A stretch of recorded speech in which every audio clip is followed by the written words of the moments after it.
স্বাধীন এবং পরাধীন শুধু নাম শুনতাম, বাস্তবে 15-16 বছরে আমরা যে অবস্থার সম্মুখীন হয়েছিলাম, একটা স্বাধীন জাতি দাবি করতাম চেতনা নিয়ে, অথচ আমরা ছিলাম পুরা পরাধীন।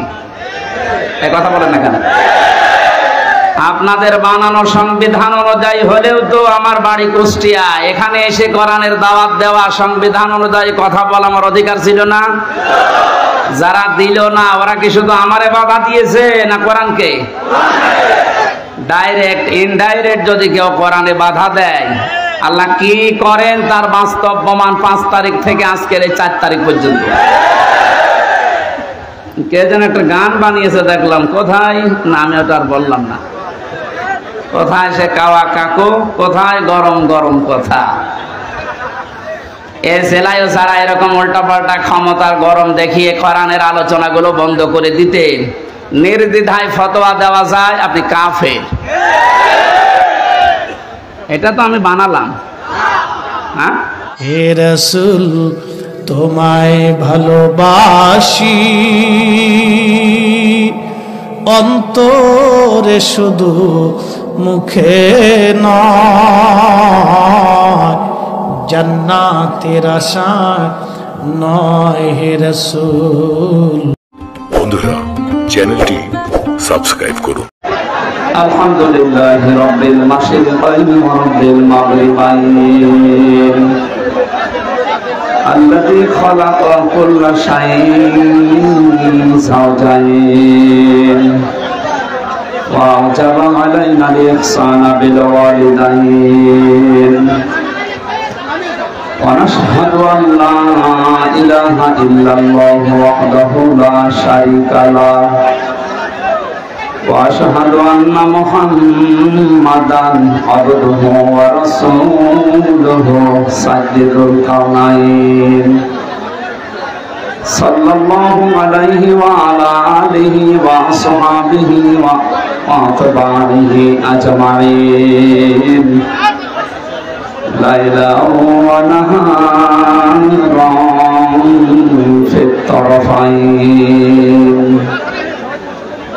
فقد قال الله تعالى في كلامه المجيد وبرهانه التوحيد: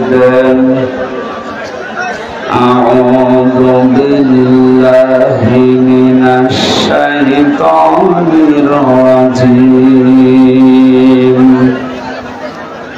بسم الله الرحمن الرحيم.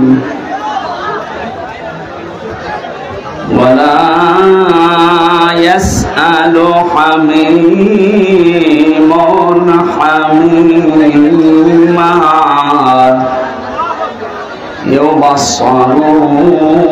يبصرونهم يود المجرم لو يفتدي من عذاب يومئذ ببنيه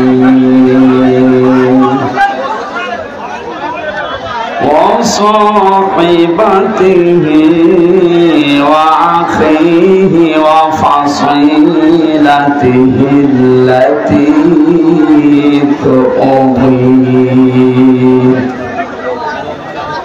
ومن في الأرض جميعا ثم ينجيه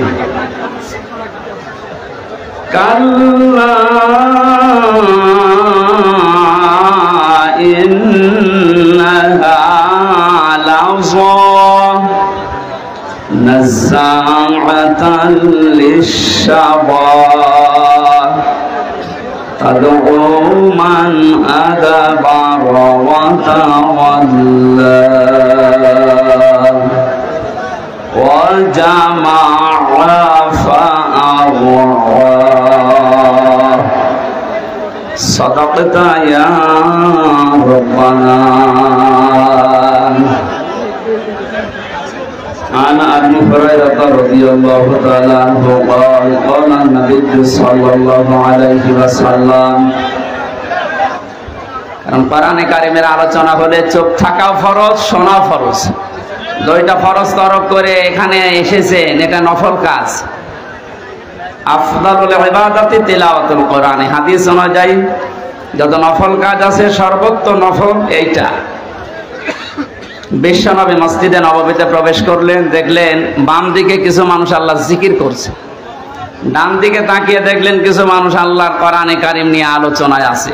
নবীজি বললেন দুই দল ভালো কাজে আছে, তবে সবচাইতে উত্তম কাজে আছে তারা যারা আল্লাহর কোরআন নিয়ে ব্যস্ত আছে।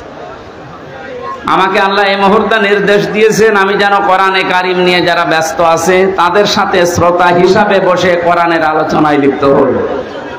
আপনি টের পেলেন এই আয়োজনের এখন কত মর্যাদা। বিশ্বনবী যদি এখন জীবিত থাকতেন আর এই মাগুরা জেলার উপর দিয়ে যদি হেঁটে যেতেন, কোরআনের ইজ্জতে তিনি এখানে এসে এই আলোচনায় অংশগ্রহণ করতেন। এই আয়োজনের আজকে এত সম্মান, এত মর্যাদা বৃদ্ধি হয়ে গেছে। সুতরাং এখানে একটু বসার জায়গা বা দাঁড়ানোর জায়গা পেয়েছেন, খুশি হয়ে মঞ্চে বসা আছেন বাংলাদেশ জামায়াতে ইসলামের মাগুরা জেলা শাখার শ্রদ্ধাভাজন জেলা আমির, বসা আছেন আপনাদের মাগুরার কৃতি সন্তান বিশিষ্ট ইসলামিক চিন্তাবিদ, আইনজীবী, মুফাসসির কোরআন বড় ভাই জনাব মাওলানা জাহাঙ্গীর আলম, নাম না জানা অন্যান্য ওলামা ইকরাম, সামনে বসা মুসলমান ভাইরা, পর্দার আড়ালের সম্মানিতা মা এবং বোনেরা, প্রশাসনের ভাইরা, প্রাণপ্রিয় মাগুরাবাসী, দল মত জাতি বর্ণ ধর্ম নির্বিশেষে কোরআনের এই অনুষ্ঠানে আজকে যারা ইবাদত মনে করে এসেছে বলেন আলহামদুলিল্লাহ। এটা ইবাদত চলছে নাকি? চলছে। নামাজ যেমন ইবাদত মনে করে পড়েন, নামাজে দাঁড়ালে যেমন এদিকে ওদিকে তাকানো যায় না, কথা বলা যায় না, শুধু ফ্যান গণনা করা যায়। হ্যাঁ, সব যদি আপনি মনে করেন নামাজে যে 7, 10, 15 মিনিট দাঁড়িয়ে আছেন সব নিষিদ্ধ, এখানে 1 ঘন্টা সময় দেওয়া লাগবে, সব নিষিদ্ধ। পারবেন না? ইবাদত করতে হলে ইবাদতের মতো করা লাগবে। যেখানে আছেন যদি ওই অবস্থায় আপনার জীবন কেটে যায়, লাতার কাবন্না তবাক নাম তবাক, হে নবী যেখানে আছেন ওখানে থাকলে হবে না, আপনাকে উপরে ওঠা লাগবে। এক স্তর থেকে আপনাকে আর এক স্তরে নিয়ে যেতে চাই। বাচ্চারা যখন জন্ম দেয় দেখবেন ছোটবেলায় এই জন্মগ্রহণ করা বাচ্চাগুলো মানুষ ডাক্তারের কাছে নিয়ে যায়।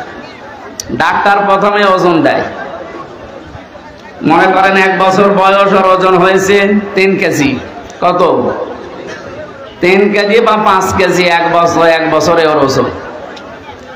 এই 5 কেজির বাচ্চাকে আপনি 2 বছর পরে আবার নিয়ে গেলেন, ডাক্তার আবার ওজন দিচ্ছে 5 কেজি আছে। কি অসুস্থ না সুস্থ? বলেন বলেন।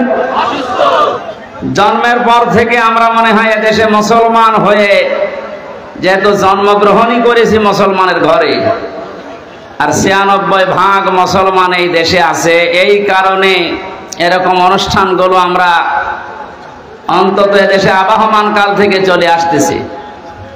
আমরা কয়েকদিন আগে একটা জরিপ পেয়েছি, মক্কা থেকে মদিনায় ইসলাম যাওয়ার আগে মুহাম্মদুর রাসূলুল্লাহর সাহাবী এবং নবীজির মামাতো ভাই এই বাংলাদেশে ইসলাম অলরেডি নিয়ে এসেছিলেন। এই বাংলাদেশ, ভারত, পাকিস্তান এই এলাকাতে একটা মসজিদের সন্ধান পাওয়া গেছে উত্তরাঞ্চলে।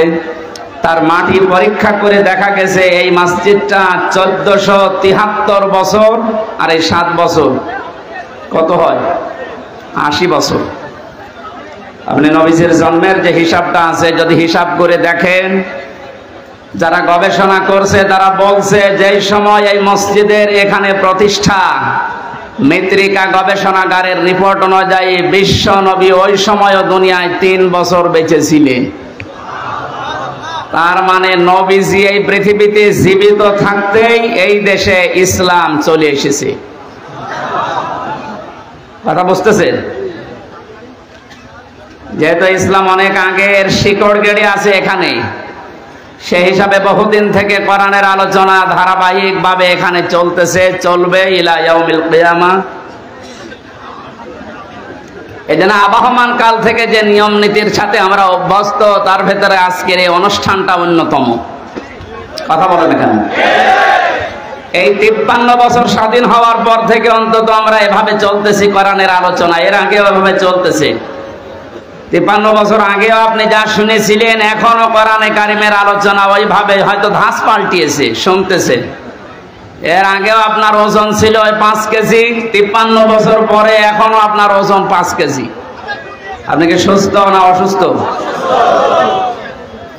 অন্তর্বর্তীকালীন সরকারের প্রধান উপদেষ্টা যিনি ডক্টর মোহাম্মদ ইউনূস, উনি যেই দিন চেয়ারে বসেন ওই দিনের পরেই ঘোষণা দিয়েছেন বাংলাদেশে অন্যান্য ধর্মের অনুষ্ঠান যেভাবে চলে, মুসলমানদের কোরআনের আলোচনা চলতে কারো প্রয়োজন, অনুমতি নেওয়ার প্রয়োজন নেই। ওনার অনেক মতের সাথে আমার মতের মিল নেই, কিন্তু এই বিষয়টা এত ভালো লেগেছে, দোয়া করছি আল্লাহ এই কথাটার কারণে তার জীবনটা তুমি পরিচ্ছন্ন করে দাও।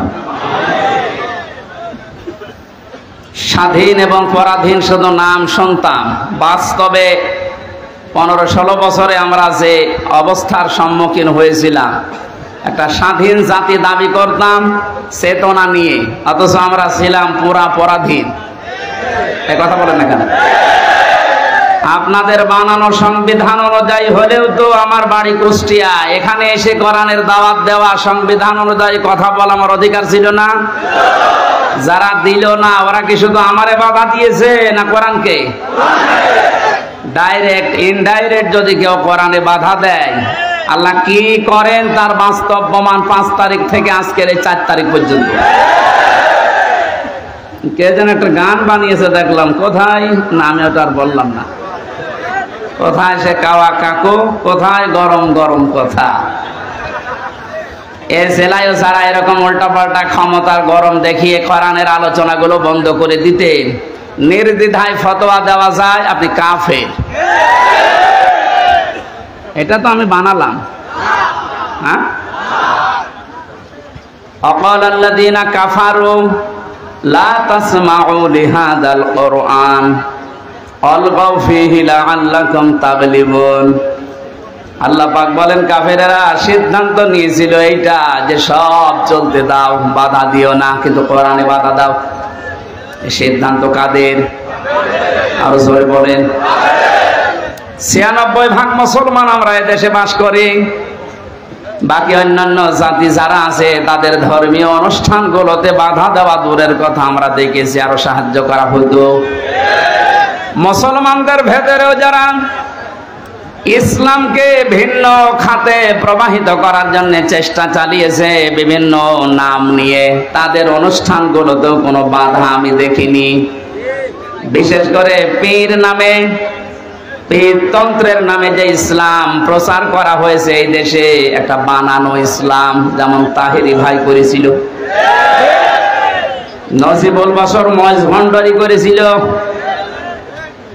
আবু সুফিয়ান আল কাদরি ভাই করেছিল। এ সমস্ত জায়গাতে আমি নিজে দেখেছি বাধা তো নেই। পাশেই 5 কিলোমিটার দূরে তাফসির মাহফিল, বাধা তো দিয়েছে, গ্রেফতারও করেছে।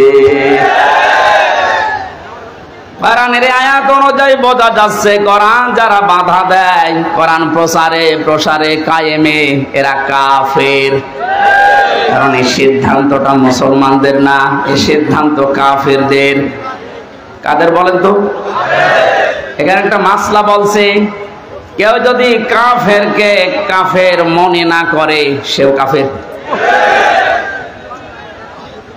জেলখানায় আমি 3টা বছরের ভেতরে সবচাইতে বেশি এই কথাটা মাওলানা মামুনুল হকের কাছে শুনেছি।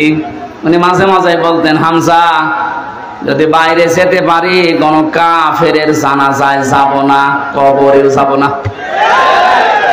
বলতাম ভাই আপনি এই বিষয়টা নিয়ে তো বেশি কথা বলেন, দেখো কোরআনে কারিমে আল্লাহ জানিয়েছেন, ওয়ালা তুসাল্লি আলা আহাদিম মিনহুম মাতা বাদাউ ওয়ালা তাকুম আলা কবরি ইলা আখিরি আয়াত।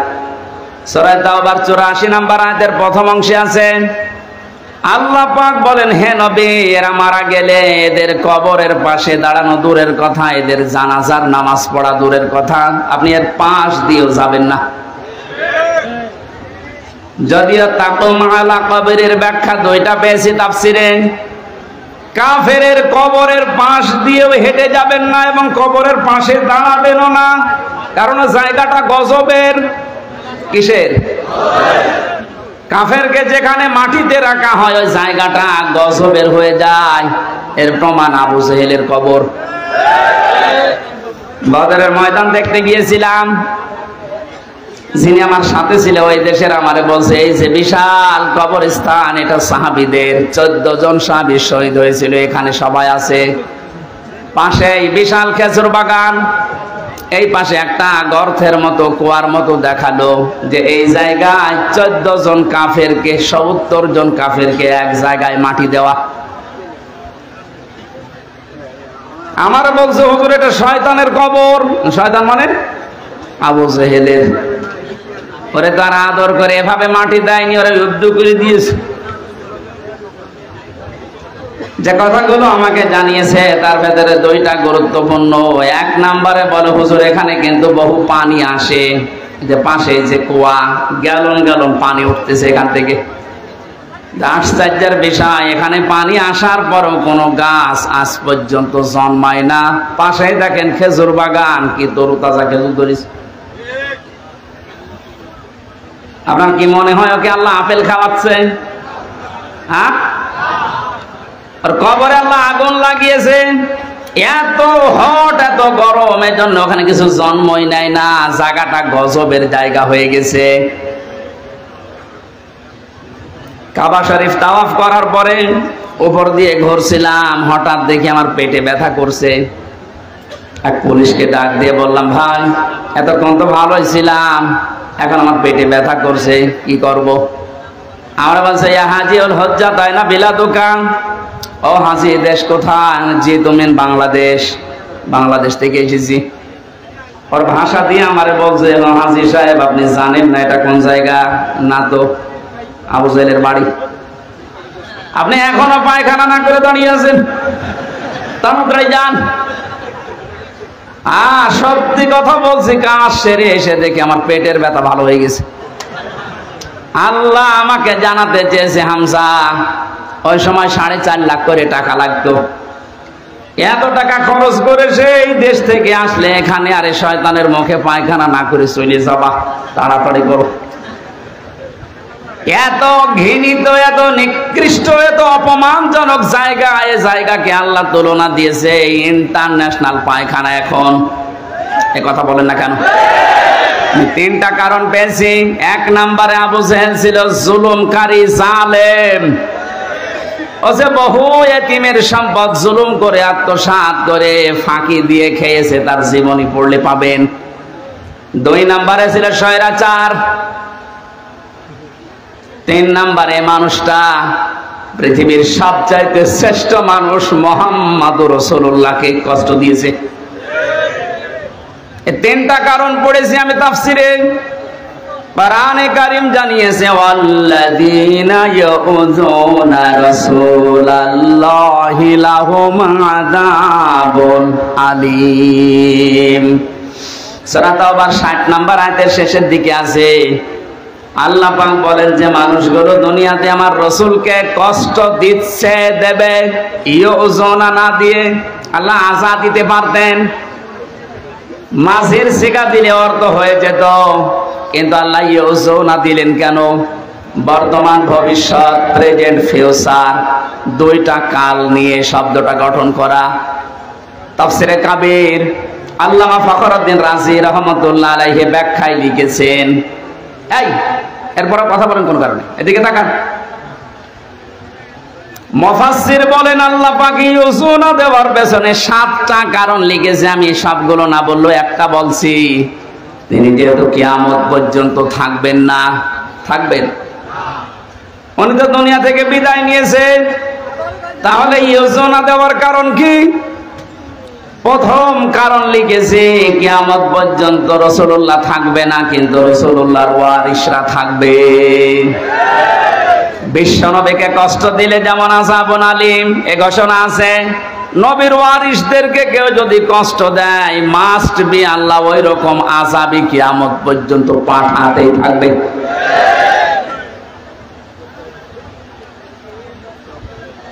এই আয়াত অনুযায়ী বোঝা যাচ্ছে আজ নবীজি দুনিয়াতে নেই, বিশ্ব নবীর ওয়ারিস যারা আলেম, সত্যিকারের আলেম যারা, আলেম হলেই হবে না, আলেম তো বহু আছে আমরা দেখতে পাচ্ছি। ফরিদউদ্দিন মাসুদ আলেম, মুফতি ফয়জুল্লাহ তো আলেম, বাইতুল মুকাররমের সাবেক খতিব যেটা পালিয়েছে, এই যে পাশের জেলায় বাড়ি, ওইটাও তো আলেম। একটা রাষ্ট্র কত নিচে নামলে, কত দুর্নীতিগ্রস্ত হয়ে গেলে জাতীয় মসজিদের খতিব পর্যন্ত পালিয়ে যায় বলেন তো? জাতীয় মসজিদের খতিব পর্যন্ত যদি পালিয়ে যায়, এ দেশে আর বাকি থাকার কথা? আপনি তাকান, যারা যারা এভাবে কষ্ট দিয়েছে দিচ্ছে, সবগুলো তো পালিয়েছে। কোরআনে যারাই বাধা দিয়েছে, আজ তারা এই দেশের জনগণের টার্গেট হয়ে গেছে। কেন টার্গেট হচ্ছে? কোরআনে কারিম থেকে শোনেন। এই এদিকে তাকান, জায়গাটা ভেজা না? কষ্ট হচ্ছে। যে ইবাদতে কষ্ট বেশি, ওই ইবাদতে সওয়াব বেশি হয়। এজন্য একটু সহ্য করেন। সূরা আলে ইমরান 4 নাম্বার পারা 12 নাম্বার পৃষ্ঠার 9 নাম্বার 7 নাম্বার লাইনের 178 নাম্বার আয়াত। এটা রব্বুল আলামিন বলেন, ওয়ালা ইয়াহসাবান্নাল্লাযীনা কাফারু আন্নামা নুমলি লাহুম খায়রুল লিআনফুসিহিম ইন্নামা নুমলি লাহুম লিয়াজদাদু ইসমা ওয়া লাহুম আযাবুম মুহিন। আমি আয়াতটা পড়লাম, তাফসীরের সাথে মিলালাম, দেখলাম না বাস্তবতায় খাপের খাপ, মমতাজের বাপ মিলে যাচ্ছে। আল্লাহ পাক বলেন, হে নবী, কাফেরেরা ধারণা করে তাদের যে ক্ষমতা, তাদের যে অর্থ সম্পদ, বিত্ত বৈভব দেওয়া হয়েছে, এগুলো মনে হয় তাদেরকে কল্যাণের জন্য ভালোবেসে আল্লাহ দিয়েছে। আপনি কখনো এটা মনে করবেন না কাফেরদেরকে আমি যা দিয়েছি একটাও মঙ্গলের জন্য না। এ ক্ষমতার চেয়ারে বসিয়ে এদেরকে দিয়ে জুলুম করায়, অত্যাচার করায়, এই কারণে, কারণ যেন ওদের পাপের বোঝা পরিপূর্ণ হয়ে যায়। এদেশের জালেমদের অবস্থার দিকে তাকান তো, পাপের বোঝা পরিপূর্ণ হওয়ার পরে আল্লাহ কিন্তু ধরেছে। এই 15-16 বছর বহু মহারথী চেষ্টা করেছিল জালেমদের বিপক্ষে, এক চুলও নড়াতে পারে নাই। আপনি কি মনে করছেন বিডিআর হত্যায় কারো কোনো হাত ছিল না? সব এখন বের হচ্ছে। এখন যিনি স্বরাষ্ট্র মন্ত্রণালয়ের দায়িত্বে আছে, আজকে ঘোষণা দিয়েছে সব আমি বের করব। এটা তার ফেরেশতা এসে ঘটায়নি। আমি 3 বছর জেলে থাকা অবস্থায় বহু বিডিআর কি পেয়েছি। এই মানুষগুলোর কথা শুনলেই যত কঠিন হৃদয়ের মানুষও মন নরম হয়ে যাবে, অথচ জালেমদের মন নরম হয়নি। পঞ্চগড়ের এক মুরব্বীকে পেয়েছিলাম, উনি আমার মাঝে মাঝে বলতেন, হুজুর আমার আর 1 মাস পরে আমার চাকরি শেষ হয়ে যেত, কিন্তু বিনা কারণে এই যা 14 বছর আমি আটক অবস্থায় আছি।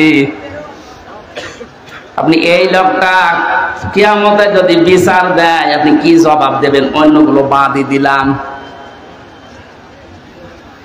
ওই 1টা 2টা না, আমি প্রায় 12টা-13টা বিষয় সামনে আনতে পেরেছি। সর্বশেষ 2024-এর 1000-এর উপরে গণহত্যা। পাপ যখন পরিপূর্ণ হয়ে গেছে, আল্লাহ বলেন, ইন্না বাতশা রাব্বিকা লাশাদীদ। হে নবী, আপনার রবের ধরা বড় শক্ত ধরা। আমি এমনিতেই কাউকে কিছু বলি না, কিন্তু যারে ধরি ওরে আর ছাড়ি না।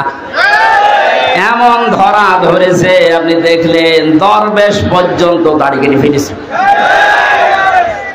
গত পরশুদিন আমার যত মামলা ছিল সব খারিজ করে দিয়েছে।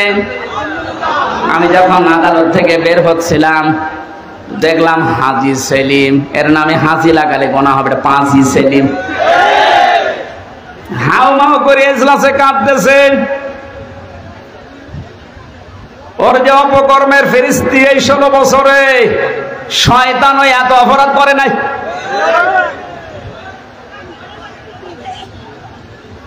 এমন ধরা আল্লাহ ধরেছে, অপমানকারী বলে আয়াতের শেষে ছিল আলাহুম আযাবুম মুহিন। আল্লাহ পাক বলেন আমি তাদেরকে অপমানজনক শাস্তি দেব, যেটার বাস্তব প্রমাণ কালামানিক। এরকম অপমান মনে হয় ফেরাউন হয়নি।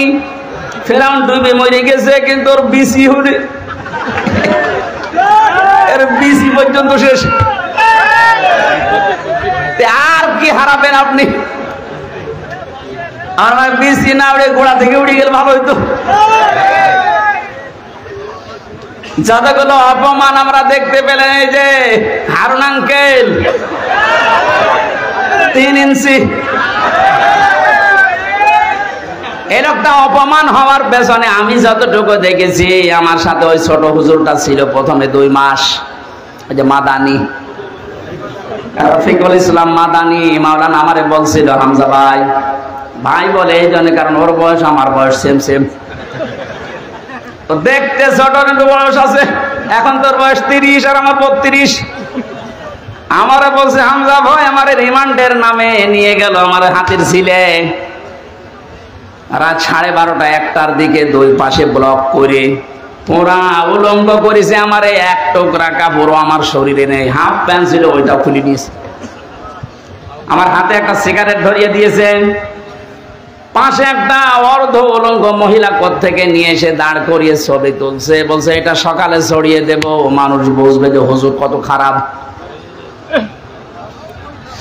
আমার বলছে হুজুর আমার এত অসহায় মনে হচ্ছিল নিজেকে, চোখের পানি ফেলে কাঁদলাম, ডাক দিয়ে বললাম মাবুদ তোমার কোরআন আমি 100 ভাগ বিশ্বাস করি, তুমি যা দেখলে, তুমি যা দেখলে যা শুনলে আমি তো জানি, আমি কিচ্ছু জানি না বিষয়। আমাকে যে প্রশ্নগুলো করে এর সাথে আমি ন্যূনতম জড়িত না। সন্ত্রাস বিরোধী আইনে মামলা দিয়েছে উল্টাপাল্টা করে। এক এসআইকে ডাক দিয়ে বললাম ভাই আমার সাথে আপনারা যা করছেন, রাস্তা তো ব্লক করা, কেউ আসতে পারে না, হারুন স্যার কি জানে? ওই এসআই বলছে হারুন স্যার জানে না মানে উনি তো করাচ্ছে। আকাশের দিকে মুখ দিয়ে বললাম মাবুদ তোমার আরশের দিকে আমি মুখ করে আমি ছোট হই, কিন্তু আমি একজন আলেম, আমি এখন মাজলুম। আর নবীজি জানিয়েছেন মাজলুমের দোয়া আর আল্লাহর ভেতরে কোনো পর্দা থাকে না। এই বাস্তবতা এবং বিশ্বাস নিয়ে তোমার কাছে বলছি আল্লাহ, জীবনে তোমার কাছে যদি কিছুই কবুল না হয় তবে এই কথাটা তুমি একটু শোনো, আমাকে যেভাবে অপমান করেছে যার নির্দেশে তাকে তুমি কিছু দেখিও। আল্লাহ দেখিয়েছেন জীবিত অবস্থায় 3 ইঞ্চি, মহিলারা পর্যন্ত এখন জিকির করছে 3 ইঞ্চি 3 ইঞ্চি, তার কত নিচে নামাবে বলেন? এত গেল 3 ইঞ্চির হিসাব। আমার মনে হয় যে চেহারা এখনো লুকিয়ে আছে, যদি রাস্তাঘাটে জনগণ পার পিটিয়ে মেরে ফেলবে। এই জালেমকে যদি কেউ সাহায্য করে কথা দিয়ে, সমর্থন দিয়ে, সাপোর্ট দিয়ে, সে আল্লাহর নবীর দল থেকে খারিজ হয়ে কাফের হয়ে যায়। কত বড় ভয়ঙ্কর কথা, তিরমিজি শরীফের হাদিস। কেউ যদি জালেমকে সাহায্য করে, সহযোগিতা করে, কথা দিয়ে, সাপোর্ট দিয়ে, যেভাবে হোক যদি জালেমকে কেউ সহযোগিতা করে, নবীজি জানিয়েছেন সে আমার উম্মত থাকে না। বাংলার মুসলমানেরা নবীর উম্মতের বাইরে যারা তারা কি? আরো জোরে নাম ধরা লাগবে। আর সুতরাং জুলুমের সাথে যারা জড়িত ছিলেন, বাংলাদেশ জামাত ইসলামের শ্রদ্ধাভাজন আমির ডাক্তার শফিকুর রহমান ঘোষণা দিয়েছেন আমরা সাধারণভাবে আমাদের কোনো অভিযোগ নেই, আমাদের রাজনৈতিক দল হিসাবে যত জুলুমের শিকার মাফ করে দিলাম, কিন্তু ব্যক্তিগতভাবে যদি কেউ জুলুমের শিকার হয়ে থাকে আর ও যদি প্রতিশোধ নিতে যায় ওই পরিমাণ আমাদের পক্ষ থেকে বাধা নেই। সেই হিসাবে আমি যেহেতু ভিকটিম, আমরা মাটির নিচে রেখেছিল আয়না ঘর, শুধু আপনি নাম শুনেছেন আর আমি ছিলাম ওখানে। 3টা বছর আমাকে ফাঁসির কন্ডেম সেলের ভেতরে তালাবদ্ধ করে 24 ঘন্টা আটক রাখতো সিসি ক্যামেরা দিয়ে। কেউ যেন আমার সাথে কথাও না বলে, দেখাও না করে। এমনকি কারারক্ষী দু একটা একটু ভালো ছিল, সবাই তো এখন না। দু একজন এসে যদি একটু সালাম দিত, ওই যে উপর থেকে ক্যামেরা লাগানো, ওর চাকরি পর্যন্ত চলে যাবে, এইরকম সিস্টেম করেছিল। এত কড়াকড়ি আপনি কেন করলেন? এই জুলুমের সাথে যারা নিযুক্ত ছিল, টপ টু বটন যেই কয়টা, যেহেতু পরশুদিন মামলা পুরাটা আদালত খারিজ করে দিয়েছে, কোনো দোষ আমার পাইনি, তাহলে বোঝা যাচ্ছে বিষয় আমি কিছু জানি না, আমি পুরা নিরপরাধ। কথা বলে না কেন? নিরপরাধ মানুষকে যারা বেকার 3টা বছর শাস্তি দিল, তাদের বিরুদ্ধে এখন এরকম 3 বছরের শাস্তি আমিও চাই। এখানে কাউন্টার টেররিজমে যারা আছে, কাউন্টার টেররিজমে যারা আছে, এই যে মনিরুল, আসাদুজ্জামান, ডিসি মান্নান, বাকিগুলোর নাম আমি নিলাম না, কারণ ওরা অত নিচে নামে নাই। আর একজন নেমেছিল আমার মামলার আয়ু মিজান। গত পরশুদিন আমি কল দিয়েছিলাম যে মামলা তো সব শেষ হয়ে গেল, খারিজ করে দিয়েছে আদালত। বিচারপতি ওটা দেখে বলছে কি দিয়ে বিচার করব, কোনো মাল ম্যাটারেস নেই, যা সব বাদ। ওনারে বললাম এতদিন পর্যন্ত ওনারে স্যার বলতাম, এখন দেখি আমার মোবাইল পেলে আমার উল্টা করে স্যার বলছে, হাও মাও করে কান্না কাটে। বলে কি করা লাগবে হুজুর বলেন, আমার কোনো দোষ নেই। দোষ নেই তে আমারে ধরার পরে আমার বাবার কাছ থেকে 10 লাখ টাকা খেয়েছিস, ওই টাকা ফেরত দে। সবচাইতে বড় বিষয়, যেহেতু আদালতের মাধ্যমে আমি নির্দোষ প্রমাণ হয়েছে, আমার কোনো দোষ নেই। 3টা বছর আমার জীবন থেকে যারা নষ্ট করেছেন, এর সাথে যারাই জড়িত ছিলেন, তাদেরও জীবন থেকে আমি 3 বছর নষ্ট করতে চাই। এইটাই নাই বিচার। এটা যদি আপনি না করেন, আগামীতে যারা আসবে এরকম হাজার ও হামজার নামে ওরা কারণে অকারণে মিথ্যা সত্য মিলিয়ে মামলা দিয়ে বছরের পর বছর আটক করে রাখবে। এই জন্য যে মানুষগুলো 5 বছর 7 বছর 10 বছর জেলে থাকার পরে কোনো দোষ পায় না, শেষে খালাস দিয়ে দেয়, এর সাথে যারা জড়িত মামলার আয়ু থেকে শুরু করে উপর পর্যন্ত প্রত্যেকের বিচারের আওতায় আনা লাগবে। কোন কারণে কিছুই পেলি না, ওর 10টা বছর নষ্ট করলি, তুই বড় জালেম। জালেমের কথা এই কারণে বলছি, এই কারণে শব্দটা শুনতে যত সহজ মনে হচ্ছে, বিষয়টা অত সহজ না। জালেম আল্লাহর কাছে এত ঘৃণিত, এত নিন্দিত, এত খারাপ, আল্লাহ নিজে বলেন আমি জালেমের বিরুদ্ধে নিজে বাদী হয়ে মামলা দেব। সূরা শুরা 42 নম্বর আয়াত, 25 নম্বর পারার 6 নম্বর পৃষ্ঠার 13 নম্বর লাইনে আছে, ইন্নামাস সাবিলু আলাল্লাযিনা ইয়াযলিমুনান নাস, ইলা আখিরি আয়াত। আল্লাহ পাক বলেন অবশ্যই আমি আল্লাহ মামলা দেব। ওই আল্লাহ নিজে মামলা দায়ের করবে, নিজে কেস করবে, নিজে অভিযোগ দায়ের করবে ওই সমস্ত মানুষদের বিরুদ্ধে, ইয়াজলিমুনান নাস, যারা মানুষ হয়ে মানুষের উপরে জুলুম করেছেন। জালেম যারা, এটা রেকর্ড হচ্ছে, আপনিও শুনতেছেন, যেখানেই লোকই আছেন কান খাড়া করে শোনেন। জালেম যারা, তাদের দুনিয়াও শেষ, আখিরাতও শেষ। আপনার আর বাঁচার মতো কোনো লাইন নেই যতক্ষণ পর্যন্ত এই মাজলুমরা মাফ না করবে। আর আমার তো যতটুকু বাস্তবতায় ধারণা আমি দেখেছি, বাংলাদেশের 18 কোটি মানুষও যদি আপনাকে মাফ করে দেয়, আয়না ঘরের সাথে যারা জড়িত ছিলেন, ব্যারিস্টার আরমানের বউ আপনাকে মাফ করবে না।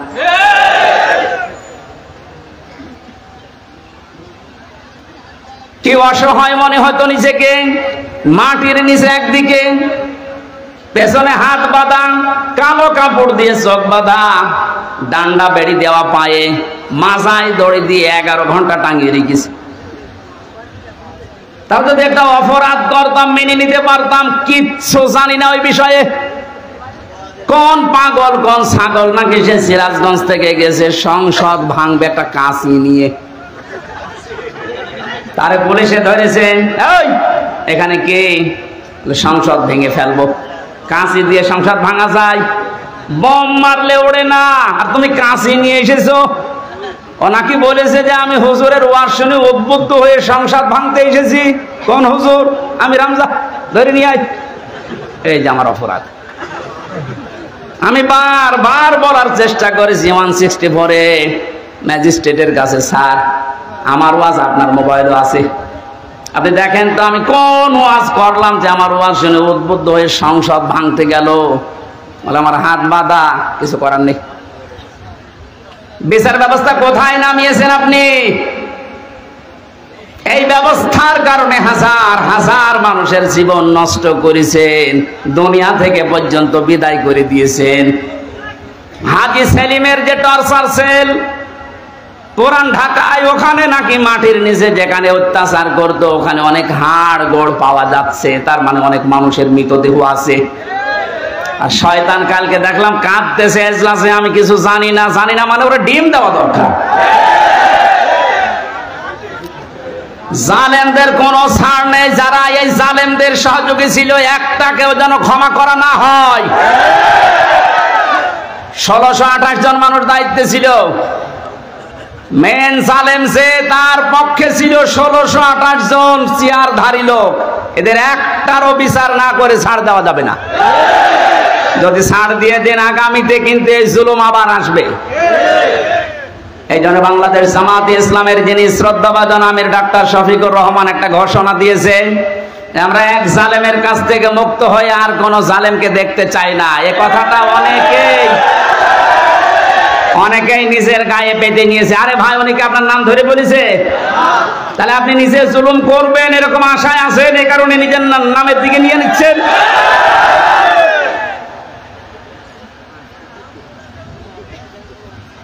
জীবিত অলি দেখেননি জীবনে, মরা অলি দেখেছে। বিভিন্ন গাছতলায় আস্তানায় শুয়ে আছে, মরা অলি মনে করে। জীবিত অলি যদি কেউ বাংলাদেশে দেখতে চান, কোন দরবারে যাওয়ার দরকার নেই, ডাক্তার শফিকুর রহমানের দিকে তাকাবেন, ওটা টাটকা জিন্দা অলি। আমি নিজে সাক্ষী দিচ্ছি, তার যে ইবাদতের মাত্রা, তার যে ইখলাস, দ্বীনের জন্য যে কোরবানি এবং আল্লাহর প্রতি তার যে তাওয়াক্কুল কোন পর্যায়ের, আপনারে মাথায় ধরবে না। আমি 4 দিন তার সাথে ছিলাম, দেখেছি আল্লাহ মানুষকে এরকম ধৈর্য দেয়। তার ছেলেটা ওই সময় জেলখানায়, তার বউ অসুস্থ, তার দলের লোক হাজার হাজার লক্ষ লক্ষ পালিয়ে বেড়াচ্ছে, অধিকাংশ জেলখানায়। সব কিছু তাদের শেষ 15 বছরে, অথচ লোকটার ভেতরে কোনো টেনশন, কোনো চিন্তার কোনো চাপ নেই। এত কষ্ট করে জেলখানায় থেকে হাজিরা দিয়ে যখন আদালত থেকে আসতো, বলতাম স্যার একটু ঘুমিয়ে নেন। যে 12-13 ঘন্টা 15 ঘন্টা পর্যন্ত এত কষ্ট করে এসে কিছুক্ষণ তেলাওয়াত, কিছুক্ষণ জিকির, কিছুক্ষণ দরুদ শরীফ পড়ে কয়েক ঘন্টা ঘুমিয়ে, এরপরে দেখতাম তাহাজ্জুদের নামাজে যতটুকু পারে পড়ে, এরপরে উনি যে সেজদায় পড়ে যেত 30 মিনিট, 40 মিনিট, 50 মিনিট, 1 ঘন্টা, 1.5 ঘন্টা একটা সেজদায় কাঁদতে কাঁদতে, মুরব্বী মানুষ, চোখের ভুরু পর্যন্ত পাকা, দাড়ি পাকা, ভিজে ভিজে পানি পড়ছে সেজদায়। আপনি ওলি দেখতে চান, অধিকাংশ গুলো ফজরের নামাজ পড়ে না। আর এই লোকটা তাওয়াক্কুল আর কষ্ট শিকার দেখেছেন কোন পর্যায়ের। একদিন বলেছিলাম যে স্যার, এখানে দুষ্ট কিছু মানুষ আছে, তারা মোবাইল নিয়ে এসে দেয় চুরি করে। এটা রেকর্ড হচ্ছে তো, এই জন্য গোপন কথা বলা যাচ্ছে না। ভেতরে আবার ঝামেলা বেড়ে যাবে না। ওখানে সব ধরনের সিস্টেম করে, মানুষ কি করবে এখন, অসহায় তারা। বললাম যে আপনারা আমি ওইভাবে একটা ছোট মোবাইল নিয়ে এসে একটু বাড়িতে খোঁজ নেন। আমারে বলছে হামজা কার খোঁজ নেব? কেন? আপনার ছেলে ছেলে, আপনার বউ অসুস্থ, আপনার দলের লোক সব পালিয়ে বেড়াচ্ছে। আমারে যে কথা শুনিয়েছে আমার জীবন ভরে গেছে। আমারে বলছে হামজা, ধরা পড়ার সময় আমি নিজেই প্রস্তুতি নিয়েছিলাম, 24 ঘন্টায় আমি প্রস্তুতি নিয়ে থাকি কখন ওরা আমারে ধরে নিয়ে যাবে। ধরে যখন নিয়ে এসেছে, আসার সময় আমি সব আমার আল্লাহর কুদরতি হাতে দিয়ে এসেছি। এই কঠিন পরিস্থিতিতে এই কথা মুখ দিয়ে বের হওয়া অত সহজ না, আপনি যত সহজ ভাবতেছেন। কোরআনে কারীম জানিয়েছে, ইন্নাল্লাযীনা ক্বালু রাব্বুনাল্লাহ সুম্মা ইসতাকামু তাতানাজ্জালু আলাইহিমুল মালাইকা আল্লা তাখাফু ওয়া লা তাহজানু।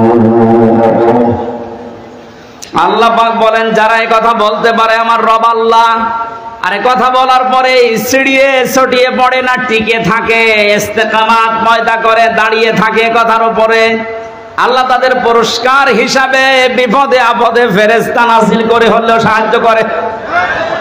ফেরেশতারা এসে কি বলে? আল্লাহ তাখাফু ওয়া লা তাহজানু, কোনো ভয় নেই, কোনো টেনশন নেই। এই যে কিসের ভয়, কিসের টেনশন?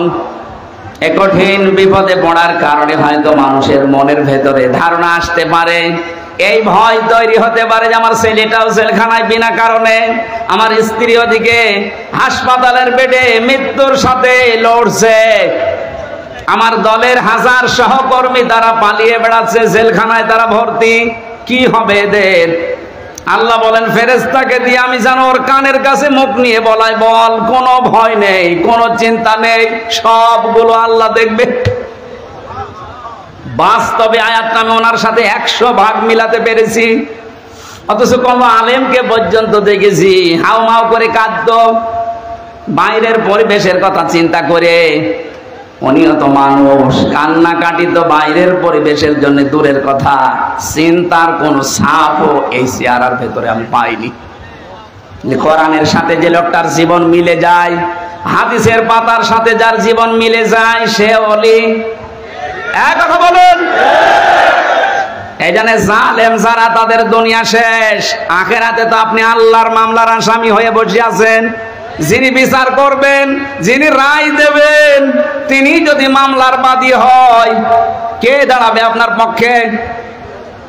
এজন্য আপনার আখেরাত শেষ, দুনিয়া শেষ। কেন বলছি? কারণ জালেমদের বিরুদ্ধে যখন মজলুম কিছু বলে, ওটা সঙ্গে সঙ্গে আল্লাহর কাছে পৌঁছিয়ে যায়, কোনো পর্দা থাকে না। আজ অনেকেই সুর তুলছে যে জালেমরা যা করেছে করেছে, মাফ করে দেন না। জালেমদের মাফ করলেও আল্লাহ মাফ করবে না। আল্লাহু লা ইয়াহদিল কওমাজ জালিমিন, বহু জায়গায় আল্লাহ জানিয়েছেন ইয়াহদি, এটা মোজারি। যারা গ্রামার বসে জিজ্ঞাসা করেন বর্তমান, ভবিষ্যৎ, প্রেজেন্ট, ফিউচার, আল্লাহ বলেন জালেমদেরকে আমি পথ দেখাই না, হেদায়েত দেই না, দেবও না। আল্লাহ বলছেন আমি দিচ্ছি না, দেব না, আমি দোয়া করে করব কি? এই জন্য জালেম যারা সব যখন শেষ করেই ফেলেছেন, গর্তের ভেতরে লুকিয়েও আপনি ছাড় পাবেন না, কারণ আপনাকে আল্লাহ অপমান করবে। এদেশে যারা বাধা দিয়েছিলেন তারা কয় আজকে আসেন তো বাধা দিতে, আসেন আজকে আসেন, আপনাকে আমি ওয়েলকাম জানাচ্ছি। কোথায় লুকিয়ে আছে সে কন্যা শিফট, এদিকে আসেন, আজকে মাইক কেড়ে নেন তো দেখি কোন মায়ের দুধ খেয়েছেন, আপনি আসেন। আমি চ্যালেঞ্জ দিচ্ছি বাংলাদেশে সামনে দিন আসতেছে, কোরআনের দিন, সামনের দিন আসতেছে, হাদিসের দিন। আগস্ট মাসের 5 তারিখের আগের জরিপ ছিল আমার কাছে, এদেশের 100 জনের মাত্র 15 থেকে 16 জন মানুষ চাইতো যে কোরআন দিয়ে, ইসলাম দিয়ে এই বাংলাদেশটা চলুক। কয়জন? 100 জনের সর্বোচ্চ 15 থেকে 16 জন। অথচ 5 তারিখের পরে আজকে 4, এই 30 দিনে গতকালকের রাতের 12:30টার রিপোর্ট পেয়েছি। এই দেশে তাও যে সে রিপোর্ট করে নাই, নির্ভরযোগ্য রিপোর্ট এটা। এদেশে এখন 100 জনের 35 জন মানুষ চাচ্ছে দেশে ইসলাম দিয়ে চলুক। সময়টা একটু বৃদ্ধি হতে দেন। 100/51 মানুষ যখন চাইবে যে দেশে ইসলাম দিয়ে চলুক, কোন মহারথী আর বাধা দিয়ে পার পাবে না। এই জন্য এখন আমাদের খুব সতর্ক, ছোটখাটো কোনো বিষয় নিয়ে যেন ঝামেলায় না জড়াই। আমার এক ওস্তাদ বলছিলেন একটা হোস্টেলে 100 ছেলে থাকে, খাবার সকালে নাস্তা দেওয়া হয়, রুটি পাউরুটি, রুটি আর কলা। এর ভেতরে কিছু মানুষ সুর তুলেছে, আমরা সকালবেলায় নাস্তা আর খাবো না, নাস্তার মেনু পাল্টাতে হবে।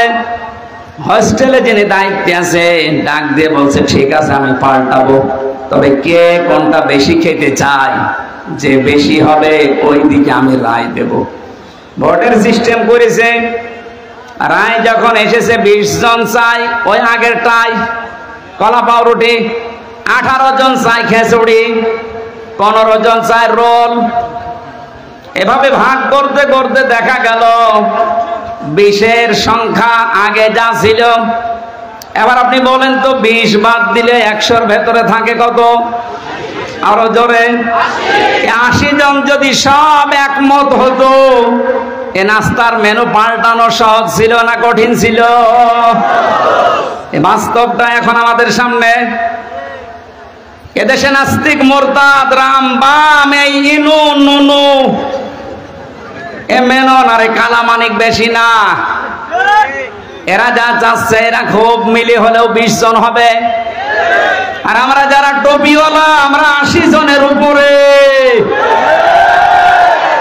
ওই 15 জন, 18 জন, 16 জন গুলো না করে আমরা যদি সব এক হতে পারি, নাস্তার মেনু এতদিন যা চলছে এটা পাল্টানো সম্ভব।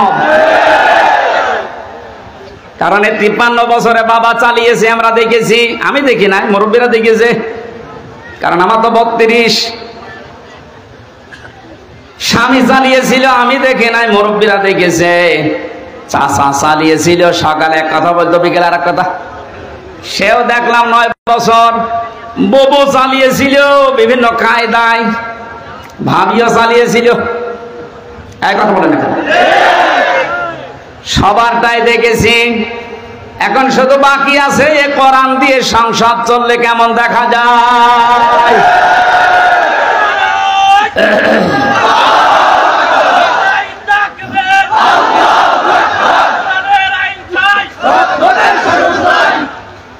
কারা কারা চান আল্লাহর এই কোরআন দিয়ে বাংলাদেশের এই সংসদ চলুক? দেখে লিল্লাহে তাকবীর।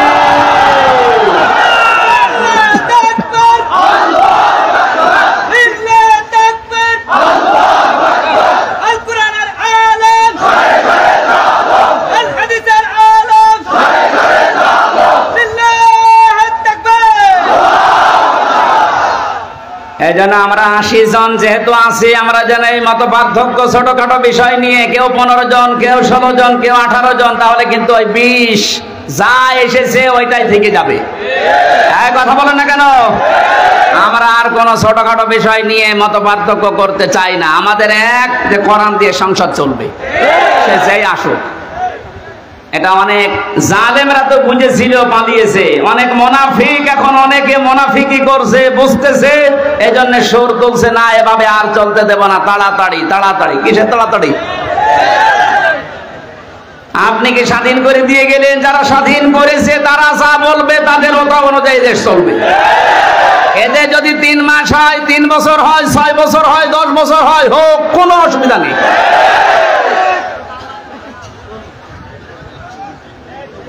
কি অবস্থায় ছিলেন আপনি টের পাচ্ছেন না? কয়েকদিন আগে বাংলাদেশ জামাত ইসলামী কুষ্টিয়া জেলা শাখার উদ্যোগে 500 আলেমকে ডাক দিয়েছিল, সব ঘরনা।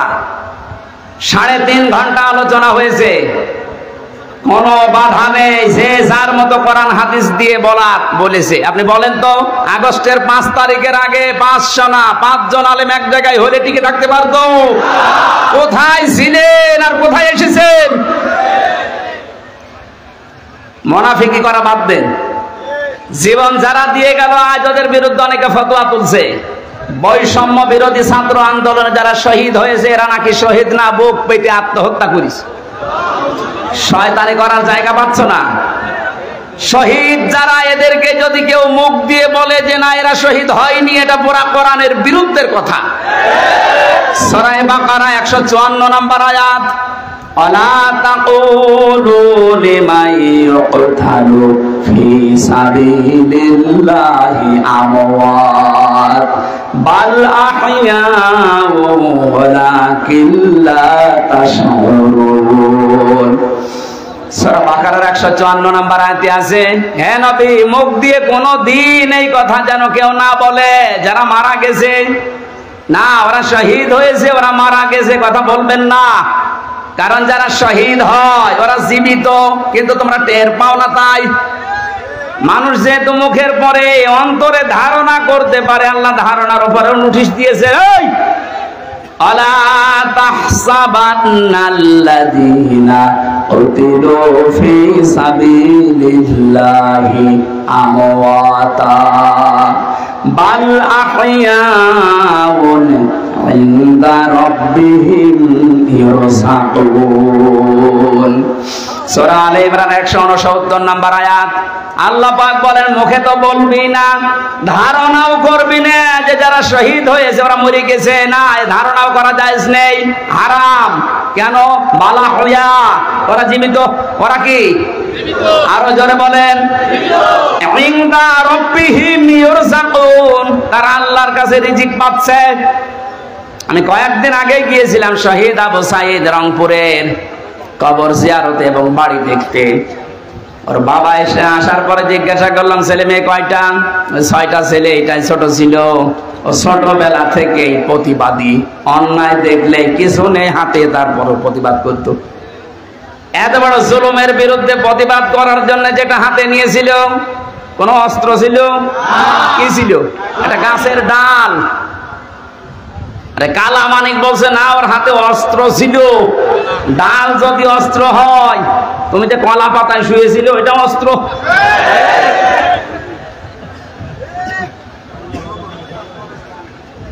সাধ্য মতো যতটুকু আছে আমার সমর্থন, বাবার হাতে কিছু দিয়ে আসলাম।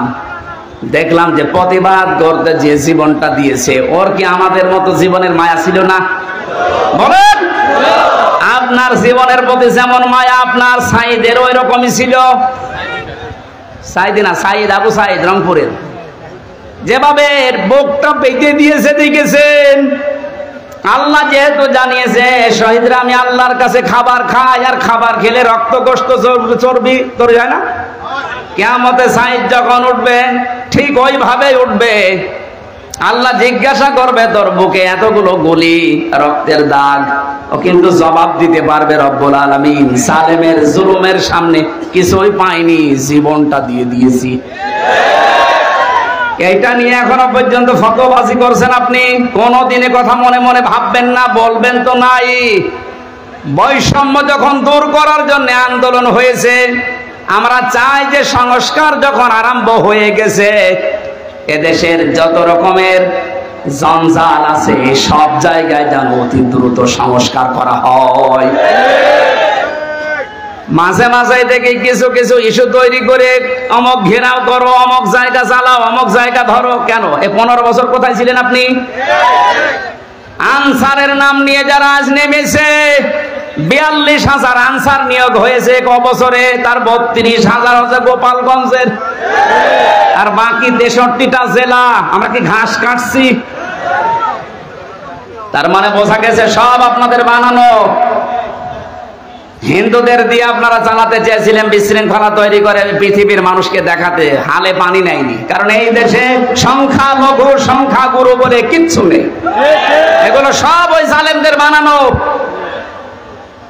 ডাক্তার শফিকুর রহমান ঘোষণা দিয়েছে বাংলাদেশে কোনো সংখ্যালঘু সংখ্যাগুরু নেই। এদেশে যে জন্ম নিয়েছে সেই এই দেশের বৈধনাগুরু। কিসের সংখ্যালঘু, কিসের সংখ্যাগুরু? এই কথা বলে জালেমরা ওদের মন থেকে এই দেশের ইসলামপন্থী মানুষদের ঘৃণা জন্মিয়েছে। ওদের দিয়ে যখন শুরু করেছিল হালে পানি নেয়নি, তারপরে শুরু করেছে আনসার দিয়ে। আরে ভাই, পুলিশ দিয়ে যদি দেশটা চলতে পারে, আনসার ছাড়া চলবে একা দুই। যদিও আমি পুলিশ প্রশাসনে যারা আছে তারা এখন সবাই খারাপ না, কয়েকটা লোকের জন্য আজ এই বিভাগের ওপরে মানুষের যে রাগ। আমার নিচতলায় ভাড়া ছিল এক পুলিশ, 5 তারিখের পর থেকে কোথায় যে গেছে আল্লাহ জানে আর ও জানে। ওখানে 14 জন মারা গেছে আমার বাড়ির সামনে, পুলিশ এইভাবে অস্ত্র ঠেকিয়ে মেরেছে। এজন্য মানুষের এত রাগ, থানা পদ পুড়িয়েই দিয়েছে। জানিয়েছে যদি ওই সাহেব আলী নামে যে দারোগাটা ওরে যদি পাই, ও যেমন গুলি করে করে মেরেছে, ওরে আমরা পিটিয়ে একেবারে আনারের মতো 14 টুকরা 15 টুকরা করে। ভয়তে আজও পালিয়েছে, কালও পালিয়েছে। কিন্তু আমার বাড়িতে যে ছিল, ও ছিল রাস্তার পুলিশ, ওই ট্রাফিক পুলিশ, কিন্তু ওই ভয়ে পালিয়েছে। এই প্রশাসনের এর উপরে এখনো পর্যন্ত আমাদের যাদের ক্ষোভ, সবার জন্য না, যেই কয়জনের নির্দেশে এই গণহত্যা হয়েছে, এদের কারণে এই বিভাগটা নষ্ট হয়ে গেছে। মানুষ এদের উপর আস্থা আনতে কিছু সময় লাগবে, কিন্তু যারা এর জন্য দায়ী, আমরা এই টট্ট বটন যেই কয়জন এদের শাস্তি দাবি করছি। এরা বহু মানুষের বুক খালি করেছে, এদের জন্য আয়না ঘরে হাজার হাজার মানুষের হাড় পাওয়া যাচ্ছে। আপনার বিবেক জীবনও সায় দেবে না যদি আয়না ঘরের দৃশ্য দেখেন। একটা মানুষ এত শক্ত হতে পারে? আমার সাথে যে আলেমটা ছিল মুফতি ফখরুল ইসলাম, মানে মাঝে মাঝে রাতের বেলা দেখতাম কেঁপে উঠছে। কি ভাই, কি হয়েছে? ভাই আমার ওই আয়না ঘরের কথা মনে হয় মাঝে মাঝে। এই পায়ের নিচ দিয়ে হাত দিয়ে সামনে যে রড ঝোলানো আছে, রডের সাথে দিয়ে হ্যান্ডকাপ দিয়ে লাগিয়ে রাখতো, 1-2 ঘন্টা না, দিনের পর দিন, মাসের পর মাস। আমার মাঝে মাঝে মনে হতো, আল্লাহ, এই দুনিয়াতে মনে হয় সবচাইতে বড় নিয়ামত যে একটু শুয়ে থাকা। এটা যে কত বড় নিয়ামত আমি ওই ঘরে থেকে বুঝতে পেরেছি। টয়লেট করার জন্য মানুষ মাত্র 1.5 মিনিট সময় দিত, খাবার খেতে দিত কয়েক মিনিট, তাও খাবার নাকি মনে হচ্ছে কে মাখিয়ে দিয়েছে। অর্ধেক পচা অর্ধেক ভালো 4-5টা তরকারি একসাথে দিয়ে এক বাটির ভেতরে, খেলে খান, না খেলে যা। তাও যদি একটু নরম হয়তো যে ভাই এখন নামাজের সময়টা একটু বলেন, কখন নামাজের সময় আমরা তো জানি না, কারণ এখানে রাত দিন বোঝা যায় না। মাঝে মাঝে এমন লোক দায়িত্বে পড়তো, কিসের নামাজ, নামাজ পড়ে কি পাও, আল্লাহরও ভোগ ধরতো। যেই কয়জন মানুষের দ্বারা আজ পুলিশ প্রশাসনের সবার উপরে মানুষের রাগ ঝাল অনেকে মিটাচ্ছে, এই কয়জন মানুষের শাস্তি আমরা দাবি করছি, সবাই না।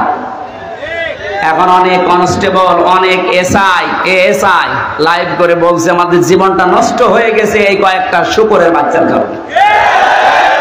যাদের নাম বলছে আজকের লাইভ দেখলাম, বেনজিরের নাম বলছে, এই আব্দুল্লাহ মামুনের নাম বলছে, বাকি শহীদ বলছে ধরা পড়েছে, 8 দিনের রিমান্ড দিয়েছে।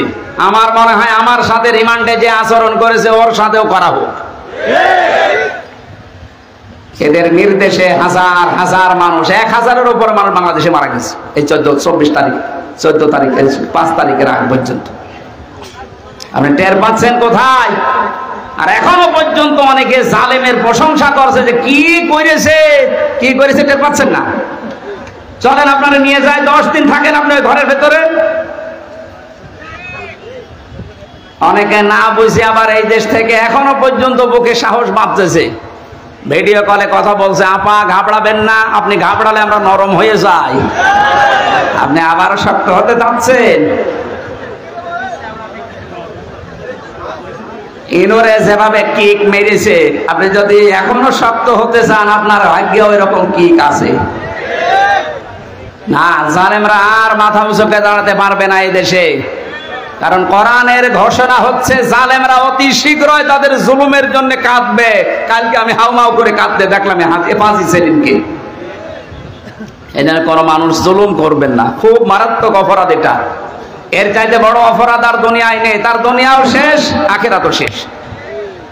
আল্লাহ আমাদেরকে যেন কোন জুলুম করা থেকে বাঁচান। সে পারিবারিক জীবনের জুলুম হোক, সামাজিক জীবনের জুলুম হোক, রাজনৈতিক জীবনের জুলুম হোক, সব জুলুম থেকে আল্লাহ আমাদের রক্ষা করেন, বলেন আমিন। দরুদ আর সালাম পাঠের মাধ্যমে আজকের তেলাওয়াতকৃত আয়াত সূরা মারিজ, কয়েকটা আয়াত পড়েছি। আমার আলোচনার বিষয় হচ্ছে মুক্তিপণ। আমার বাবাকে যেমন মুক্তিপণ নিতে চেয়েছিল 10 লাখ দেন, নয়তো 50টা মামলা দেব, এরকম মুক্তিপণ সামনে আসতেছে। কোরআনে কারীম জানাচ্ছে ও বাংলার মানুষেরা গান খাড়া করে শোনো, ওয়ালা ইয়াসালু হামিমুন হামিমা ইউবাসসিরুনাহুম ইয়াওয়াদুল মুজরিমু লাউ ইয়াফতাদি মিন আযাবি ইয়াউমিদিন বিবানি। এই কারা চলে যাচ্ছে, কারা গো? ওসবের জন্য গেলে যান, বাকি ভালো লাগছে না এই মনে করে যদি কেউ কোরআনের আলোচনা ছেড়ে চলে যান, আপনি টাটকা নির্ভেজাল মুনাফিক। এই জন্য পোশাক পায়খানার জন্য যান, বাকি জন্য যাবেন না। জানছে এখানে কষ্ট হচ্ছে, ভেজা জায়গা তো। আল্লাহ পাক বলেন, কোন শহীদের পরিচয় দিতে চাইবে না, যদিও তাদেরকে সম্মুখে হাজির করা হবে, বন্ধু বন্ধুর পরিচয় দেবে না।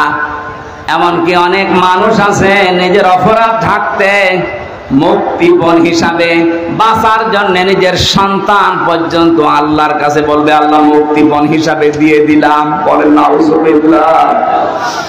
আয়াতটা পড়ার পরে আমার ছোট মেয়েটা, এই যে ফারিহা জান্নাতের সাথে আমি মিলিয়েছিলাম, আল্লাহ বলেন সন্তান পর্যন্ত মানুষ দিতে চাইবে, অথচ আল্লাহ রসুলের পরে এই পৃথিবীতে সবচাইতে বেশি মহব্বত ভালোবাসা আমার এই ফারিহার উপরে। এত ভালোবাসা জেলখানায় থাকার পর ওর বেশি বেড়ে গেছে, কারণ ওরা আমি 1 বছর রেখে গিয়েছিলাম, এখন 4 বছর বয়স ওর। এত ভালোবাসা জন্মিয়েছে, ওরে চোখের আড়াই করলে বারবার মোবাইলে আমি দেখে নেই।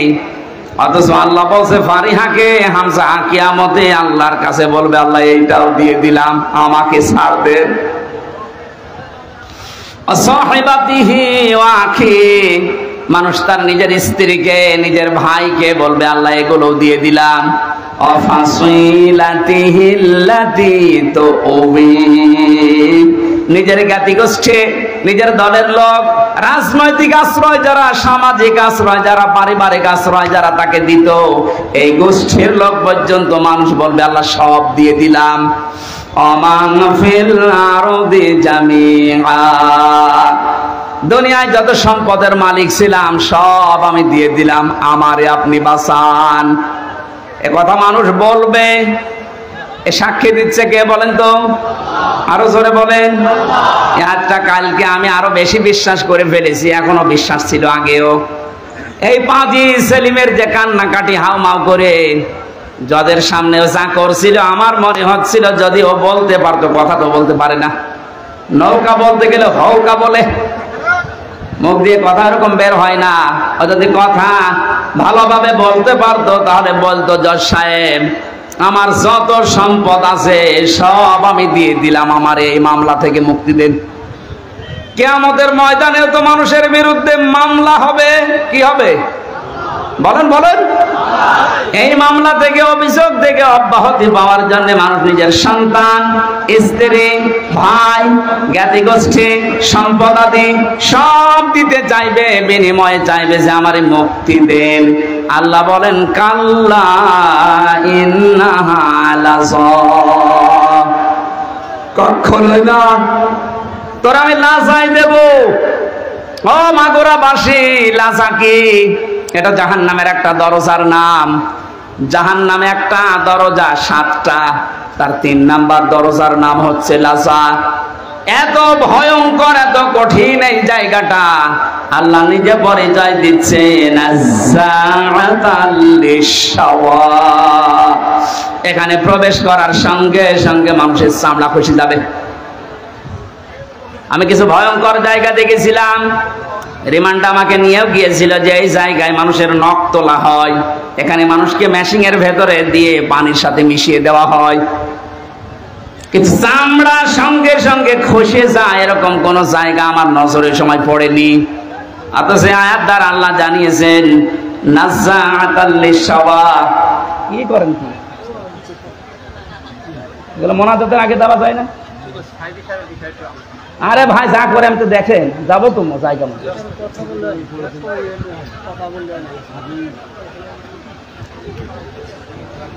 নাজ্জাআতাল লিশাওয়া দিয়েছেন আল্লাহ। এ ঘরটা এমন ভয়ঙ্কর ভাবে আল্লাহ বানিয়েছেন, প্রবেশ করার সঙ্গে সঙ্গে আপনার চামড়া গুলো আগে খসে পড়ে যাবে। আল্লাহ পাক বলেন ঘর কাদেরকে ডাকবে জানো মাগুরাবাসী? তাদউ মান আদবারা ওয়া তাওয়াল্লা। এই লাযা নামে জাহান্নামের দরজা দিয়ে আল্লাহ তাদেরকে প্রবেশ করাবে, আর দরজা তাদেরকেই ডাকতে থাকবে যারা সত্যের আহ্বান শোনার পরে অহংকার করে ঘাড় ঘুরিয়ে এদবার করে চলে গেছে। আর বাংলাদেশে এই প্রকৃতির মানুষ বেশি। সত্যকে সত্য জানার পরে চোখে আঙ্গুল দিয়ে দেখানোর পরে অনেকে মানতে চায় না, বলেন না এ আমার দলের লোক না, এ আমার বাবার মুরিদ না, আমি মানি না। এরকম কথা দেশে আছে না নেই? তাহলে এই দেশের মানুষের জন্য লাযা নামক যে জাহান্নামের দরজা, এখানে প্রবেশ করার সম্ভাবনা বাংলাদেশে অনেক বেশি। যারা সত্যকে সত্য জানার পর অহংকার করে ঘাড় ঘুরিয়ে নেন, যারা এতবার করেন, যারা সম্পদ আদি জমা করে রাখে আর এগুলো সংরক্ষণ করা যায় কোন কায়দায়, সেই চিন্তা ভাবনায় মেতে থাকে। তাকান বাংলাদেশের দিকে, টাকা রাখার জায়গা হয়নি, বানিয়েছে বেগমপাড়া। ও মনে করেছিল এটা আমার সংরক্ষিত থাকবে, জমা করার পদ্ধতি দেখেছেন। একটা প্রকল্প চালু করেছে, 10 কোটি টাকা, 2 কোটি খরচ করে 8 কোটি খায়। একবারে তো হয় না, 4-5 বার করে ওইটা করে।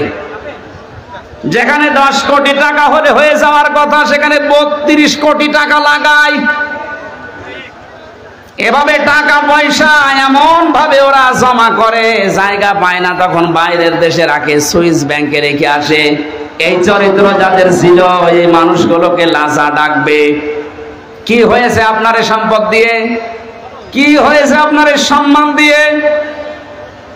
এখন যে অপমান আল্লাহ আপনাকে করেছে, আপনার সম্পদ কাজে আসছে না, আর সম্পদগুলো বিপদের কারণ হয়ে দাঁড়িয়েছে। এখান থেকে আমাদের শিক্ষা নেওয়া দরকার, সামনে যারা এ পৃথিবীতে আসবে তারা যেন ওই রকম চরিত্রের না হয়। কথা বলেন ঠিক কিনা? কিন্তু যে মানুষগুলো দিনের জন্য জমা করেছিল, একদিকে দুনিয়া জমা করা আর একদিকে ইসলাম জমা করা, যে মানুষগুলো দিন জমা করেছিল, এই দেশে দিন প্রসারে দিন কায়েমে ভূমিকা রেখেছিল, তারাও তো জমা করেছিল। আল্লামা সাইদির নাম বলছে, আমি নিজে দেখেছি লোকটাকে 10টা দিন আমি 10 মিনিট ছিলাম ওনার সাথে।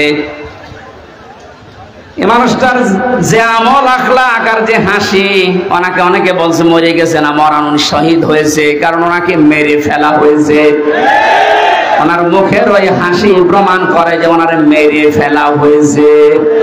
এর পিছনে আন্তর্জাতিক কিছু ষড়যন্ত্র আছে। যারা মেরেছেন যদি সত্যতা প্রমাণ করতে চান, ওই ডাক্তার মোস্তফা জামানকে নিয়ে আসেন। ওরে ডিম দেওয়া লাগবে না, শুধু ডিম দেখাবেন, সব বলে ফেলবেন। কথা বলে না কেন?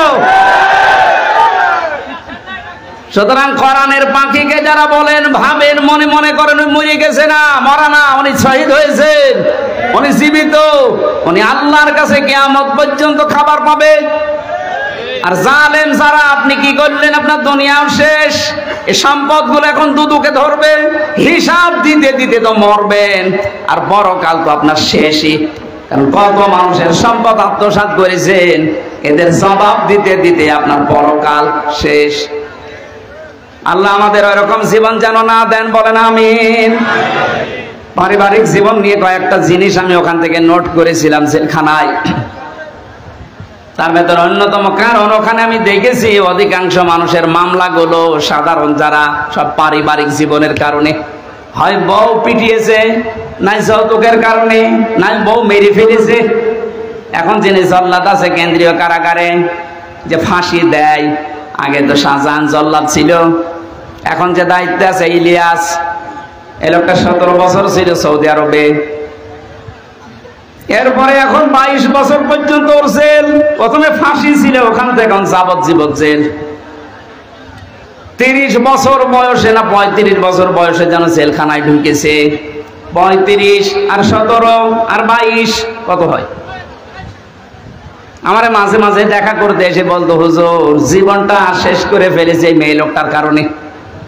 বিয়ে করেছিলাম বড় আশা নিয়ে, বাড়িতে আসার পরে আমার মার সাথে বর কোনো মিল নেই, কিছু হলে ঠোকামুখি করে, আর আমারে বলে আলাদা হওয়া লাগবে। মাকে আর আমার বোন ছিল, বোনকে কিছু দিলেই ওর চোখ কাটায়। মা বোন যারা এসেছেন, আপনাদের মন আপনি উদার করবেন। আপনার নিজের মা, নিজের ভাই, নিজের বোনের জন্য যদি আপনার স্বামী খরচ করে, আপনি আরো বাহবা দেন যে হ্যাঁ খুব ভালো মানুষ। আর স্বামীকে যে ছোটবেলা থেকে 25 বছর 30 বছর পর্যন্ত ওর পেছনে শ্রম দিল, ওই মা বাবা ভাই বোনের পেছনে একটু খরচ করলে আপনার চোখ টাকায়, আপনি মানুষ। নবীজি বলেন, কোন স্ত্রী যদি চায় যে তার স্বামী বেশি দিন বেঁচে থাক, তার হায়াত বেড়ে যাক, তার সম্পদ তার সম্মান দুনিয়ায় বেড়ে যাক, তাহলে সেই স্ত্রী যেন মাঝে মাঝে স্বামীকে বারবার অনুরোধ করে, স্বামী তুমি আর যাই করো অন্তত রক্তের সম্পর্কগুলো ঠিক রাখো। কিন্তু এরকম বউ এখন ঘরে ঘরে নেই। মা বোনেরা যারা এসেছেন, শুধু নামাজ পড়া রোজা করার কালো বোরকা পরা ইবাদত না, এটা পারিবারিক জীবনের ইবাদত। এই ইবাদতটা আজ বাংলাদেশের 100টার 98টা পরিবারে নেই। বেশি করে ফেললাম না? এইটাই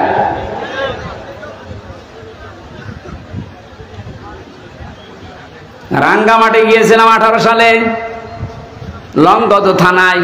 আসার সময় আমারে বলছে, হুজুর চলেন বৃদ্ধাশ্রম দেখে আসি। যে দেখি এক কলেজের প্রফেসর মায়ের পা ধরে কাঁদছে। ডাক দিয়ে বললাম, স্যার কি হয়েছে? আমাকে পরিচয় করিয়ে দিলেন যে এক কলেজের স্যার। মা পাকে ডাক দিচ্ছে, সন্তান আমি যখন মারা যাব তখন আমার মাথার উপরে ফ্যানটা তুই পাল্টিয়ে নতুন ফ্যান লাগিয়ে দিবি। ছেলেটা প্রশ্ন করছে, মা তুমি তো মরেই যাবা, তখন আবার ফ্যান কি হবে? মা বলে, বাবারে আজ 3 মাস আমি এখানে আছি, এ ফ্যানটা ঘোরে না। আমি কর্তৃপক্ষকে বলেছিলাম যে তুই টাকা পয়সা দিস না, এই জন্য ওরা ফ্যানও লাগিয়ে দেয় না। আমার সাথে তুই যা করলি, আমার তো মনটাই গিয়ে বলছে তোর সন্তানও কিছুদিন পরে তোর এখানে রেখে যাবে। কিন্তু তোর তো ফ্যান ছাড়া ঘুম হয় না, তুই তো গরম সহ্যই করতে পারিস না। তোরে আগে থেকে সাবধান করলাম, আমি মারা যাওয়ার পরেই তুই ফ্যানটা লাগাবি, নাই তো তুই কষ্ট পাবি। এই অবস্থায় দেখলাম ওর মা মরে গেল। হাও মাও করে কেঁদে বলছে, হুজুরে দোষ আমারে দেবেন না, একা এ দোষ আমার বোর। আমার দুইটা বাচ্চা আছে, সব সময় আমার পেছনে লেগে থাকে আমার স্ত্রী যে এই বুড়িকে যদি বাড়ি রাখো তোমার ভাত আমি খাবো না। বাধ্য হয়ে আমি তালাকও দিতে পারি না আমার সন্তানের দিকে তাকিয়ে। শেষ পর্যন্ত মাকে আমি রেখে এসেছিলাম বৃদ্ধাশ্রমে। ছোটবেলায় আমার বাবা মারা গেছে, বহু কষ্ট স্বীকার করে আমাকে কলেজের প্রফেসর বানিয়েছিল আমার এই মা। কিন্তু স্ত্রীর ছোট মনের কারণে আমি আজকে তারেও বাড়িতে রাখতে পারি নাই। আজকে আদরে অনাদরে সেবা না পেয়ে শেষ পর্যন্ত মাটা আমার মারাই গেল। দুনিয়াতে নাম ধরে ডাকার মতো আমার আর কেউ নেই। মাগুরাবাসী মা বোন যারা এসেছেন, আপনাদের জন্য পারিবারিক জীবনের একটা কথাই বলছি। শুধুমাত্র ওই কলেজের প্রফেসর রাঙ্গামাটির উনি না, এখানে হাজারো মানুষ আমরা ঠিক ওই অবস্থায় পরিবারে আছি। মনটা একটু উদার করেন না কেন? একটু মনটা ছাড় দেন। কেউ তো থাকবেন না, 100 বছর পরে আমরা এখানে কেউ থাকবো না, নতুন মানুষ এই জায়গা চাষ করবে। কথা বলেন না কেন? সুতরাং আমরা যেন ধরা না খায় আখেরাতে, ওই রকম জীবন ওই রকম তৈরি করা দরকার আমাদের সবার। এই জন্য পারিবারিক জীবনে ওনার যা দেখলাম, এই ইলিয়াসের ওই লোকটার জীবন তো শেষ হয়ে গেল একটা মেয়ে লোকের কারণে। শেষ পর্যন্ত ঘ্যানর দেখে একদিন একটা থাপ্পড় দিয়েছিলাম, ও ছাতা গেছে মরে। এই কারণে আমার এখন যাবজ্জীবন জেল। বলেন তো, যে লোকটা 35 বছরের জেলে ঢুকেছে, 17 বছর সৌদি আরবে কাটিয়েছে, 22 বছর জেল খাটবে, ও বের হয়ে আর কি করবে? খুব বড় একটা না, সামান্য একটা পারিবারিক বিষয়ে। এই জন্য আমি নোট করেছিলাম জেলে বসে বসে যে পারিবারিক জীবনের দাম্পত্য কলহ এবং এর সমাধান কি করা যায়। যেহেতু এটা নিয়ে 100 জনের প্রায় 70 জন জেল খাটে।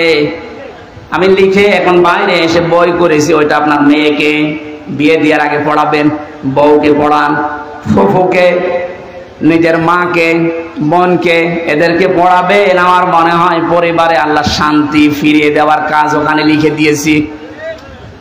কোন জায়গায় আছে আমি জানি না, আমার গাড়ি আছে, সাদা গাড়ি, ড্রাইভারের কাছ থেকে নিয়ে যাবেন। অন্তত মেয়েকে আগে পড়ান আর বউকে। আল্লাহ আমাদের তৌফিক দিন। আমরা যেহেতু দিনের বেলা একটা অনুষ্ঠান ছিল, আর কালকেও ডবল অনুষ্ঠান আছে, জেল থেকে বের হয়ে স্বাভাবিক হতে পারছি না, কারণ ওরা যা খাওয়িয়েছে অত খাবার না, বেঁচে থাকার মতো। এই জন্য স্বাভাবিক হতে কণ্ঠ এবং শরীর সময় লাগবে। আগামীতে মাগুরাতে পরশুদিন 7 তারিখে, পরশুদিন কয় তারিখ?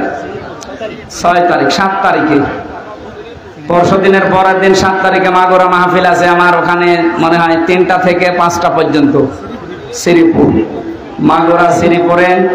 ওখানে একটু যেন আমরা কথা বলবো। আল্লাহুম্মা আমিন।